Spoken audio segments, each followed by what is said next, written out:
This is a damaged e-bike battery. Within minutes, the temperature has already exceeded 600 degrees as toxic smoke rises and flames fly in every direction. Fires sparked by lithium-ion batteries in e-bikes and e-scooters have resulted in 8 deaths and at least 190 injuries in the UK since 2020.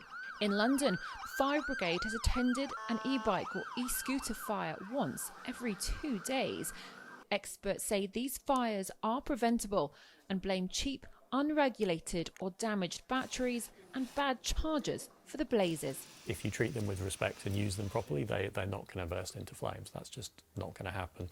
There has to be something that actually negatively affects the batteries, being overcharged, being hit by something. That's where the problems start.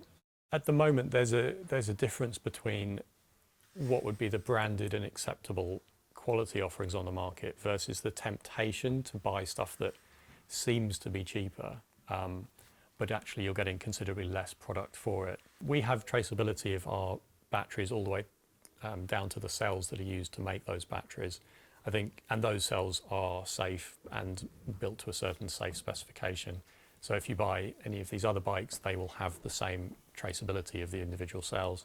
There are, in the world, lots of budget cells that are probably less safe and less regulated. A report by charity Electrical Safety First is looking for e-batteries to be regulated like every other electrical good.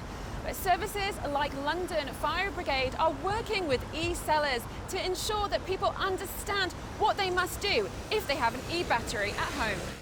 If you're buying second-hand, you don't know how the person before you treated that battery. You don't know how they charged it, what conditions they rode the battery in, whether it was ever submerged in water. If you have one of these products in your home, you just have a responsibility to yourself to make sure that you've done some research on the battery and that you are choosing a charger that actually kind of meets the voltage and the amp hours of the battery itself. So the most dangerous thing happens when you kind of constantly overload these batteries with the wrong charger. Until those regulations are enforced, advice from experts to ensure that you protect yourself and your home is to always follow safety advice. Alex Isat, CGTN, London.